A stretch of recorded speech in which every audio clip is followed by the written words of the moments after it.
Hi, I'm Suneera Madhani, and I'm a mom of two, a daughter of an immigrant, and an unlikely entrepreneur who went from scaling an idea to a $1 billion business. Yes, a $1 billion business.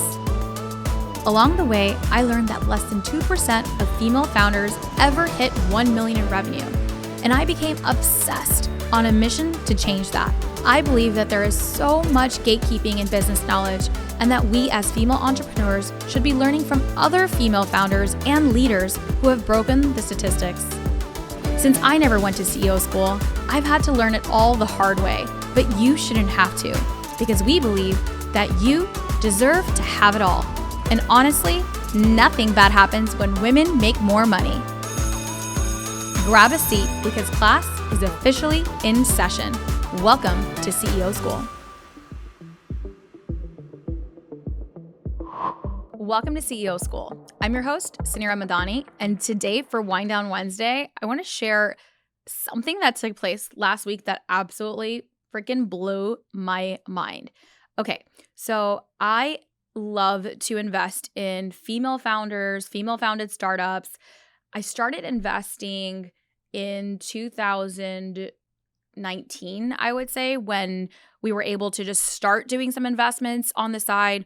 I actually started a mini fund, you could say. It's called Side Hustle Ventures. So also now we've done probably about 20 plus investments into various startups and funds, and really focused on trying to support underrepresented founders mostly.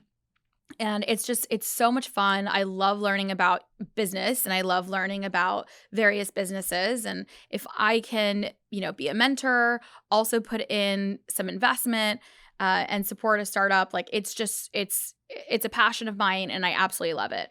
And how this kind of happened is over the course of the last 10 years of building Stacks, I've been part of so many venture conferences.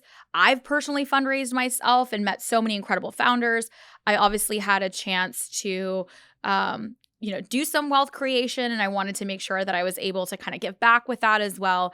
And just even sitting as a judge for so many startup competitions, I get a lot of deal flow. So it's called deal flow. And especially in, in my world in Central Florida, I definitely get a lot of deal flow here, but also because of the amazing community at CEO School and just my network, I'll get people, saying, hey, there's this startup, or this is, this woman is fundraising, or we have this venture, or et cetera, et cetera.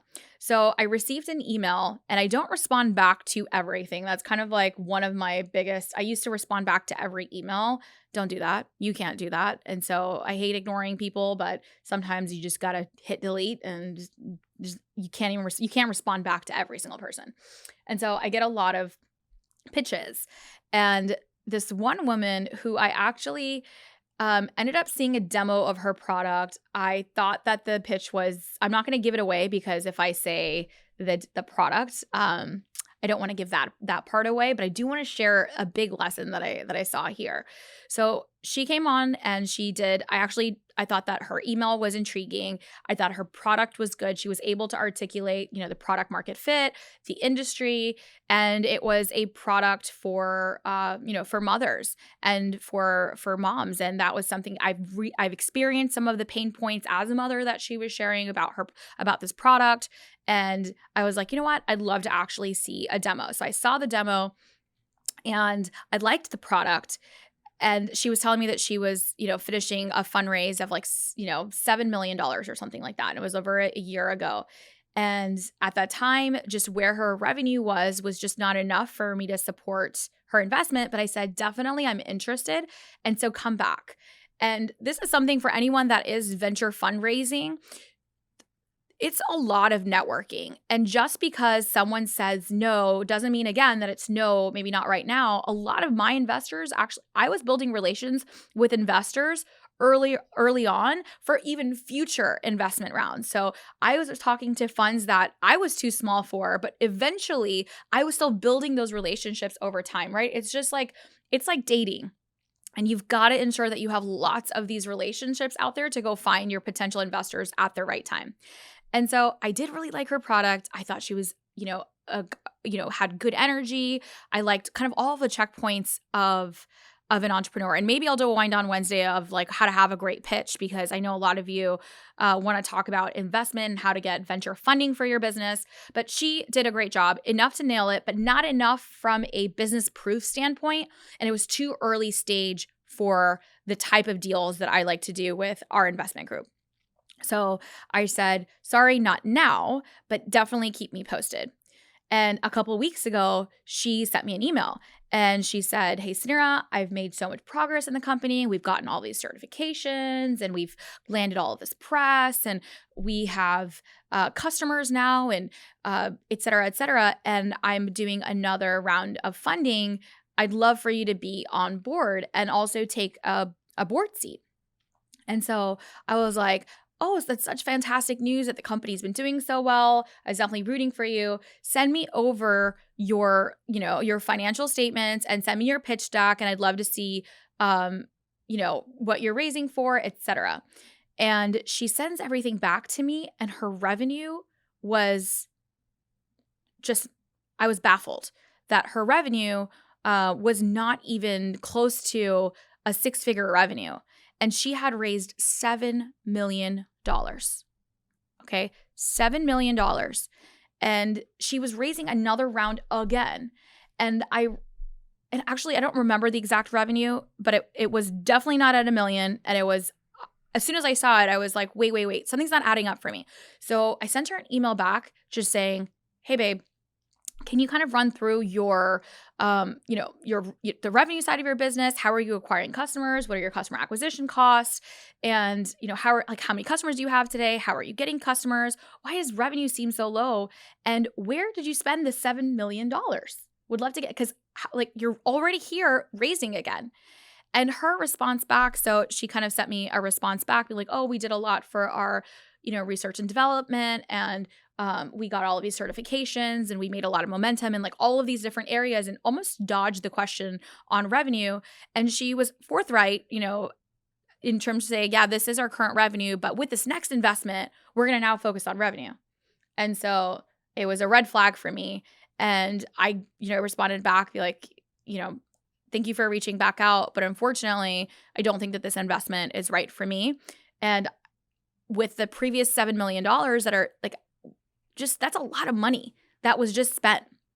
And I was mind blown. I went into Sal's office and I'm like, am I crazy? Or is this investment world is it changed so much? Or entrepreneurs changing so much? And it kind of brought me back. I'd love to share kind of my fundraising story with all of you. When I started, I had to take my first seed round was $100,000. And that was a lot of money. A lot of money at that time I took from my first investor. And we were our seed was, we ended up raising a $500,000 seed, $500,000, and it was already at $3 million in value. We were already doing $16,000 in MRR, which is monthly recurring revenue. We couldn't keep up with the customers that we were bringing in, and we needed to invest in our technology. So we had revenue coming in. We're almost already at $1 million run rate. We're trending towards $1 million run rate, and our growth rate was fantastic. And all of these things, and we were so devalued, I would say, at the time, $3 million was not this crazy amount of value for a technology company, but I knew I needed to get the dollars in. But revenue was always a priority. And with $500,000, which I know every business is different, but I built a software business out of that as well, which is not a lot of funding. And it just went to remind me, I was like, oh, I got to talk about this on the podcast, because I don't see entrepreneurs focus sometimes on the things that are needle moving. And I always hear about needle movers, what drives the needle, what's important. Your revenue is the most important part of your company. You can build the world's greatest product. Okay, you can have the world's greatest customer experience. You can have the world's greatest support. You can have the world's greatest product. You can have the world's greatest brand and marketing and all of the things. But if you can't actually drive customers to purchase your product, your business will fail. And as an entrepreneur, you need to be prioritizing your go-to-market strategy. You need to be prioritizing revenue first, right? And especially like when I see an entrepreneur raise the amount of capital that she raised, that's a significant amount of capital. And, I'm not saying for, like product level companies, you might need it for inventory, for research and development. There are things that it's important to spend your dollars on. Innovation, it's huge, especially for a startup. But it's so important for you to nail your customer acquisition first and foremost. And I think one of the biggest myths for startups and for companies is I'm going to build it and they're going to come. And I see this all the time with women that we mentor, with women in CEO school.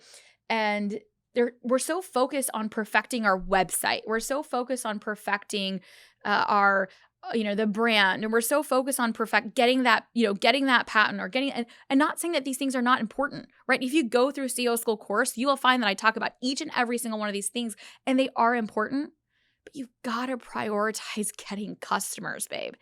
And I was just so baffled that she was up again, raising that next level of funding again, and did not have the proof to show for it. And so why, as an investor, would I want to invest more capital to a business that's burning capital and not focus on the right areas? And I'm not talking about being profitable. Not every single business. We want to invest in businesses to grow, right? Stacks has not been profitable for years. We've been investing in the growth, right? But we have a really strong customer engine. We're doing $100+ million in revenue for a business.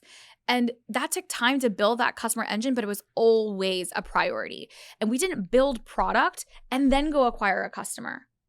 We built product with our customer, right? So we would acquire the customer and then get their feedback to build the product. So it's so important for you to have this iterative cycle and not be so focused on perfecting everything. And that's the biggest lesson that I was like, man, first, use your capital wisely. So in any business, whether it's someone else's dollar or it's your dollar, treat every single dollar with how can you maximize that dollar?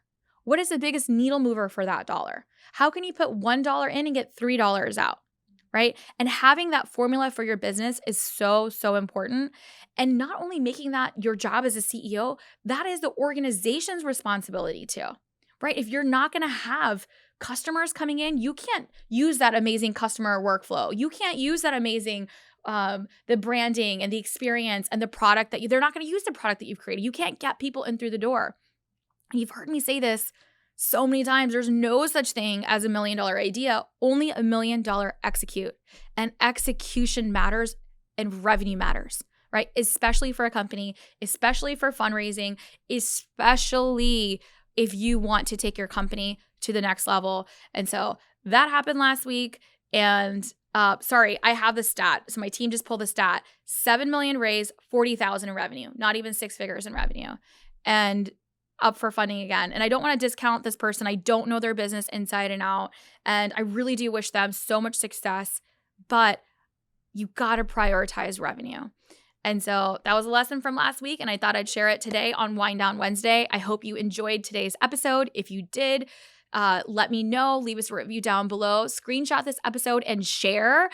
Revenue is important, and share with me in your DMs on how you're prioritizing revenue, and let's chat about building revenue for your business. I'll see you next week. Thank you for tuning into today's show. If you loved it, leave us a review. We are so proud to bring you authentic conversations, game changer expert guests, and valuable content on and offline. The best compliment you can give us is by screenshotting today's show and tagging us on Instagram at CEO School and at Suneera Madhani. We are obsessed with swag, so don't be surprised if we want to send you some. Thanks for tuning into class today, and remember, nothing bad happens when women make more money.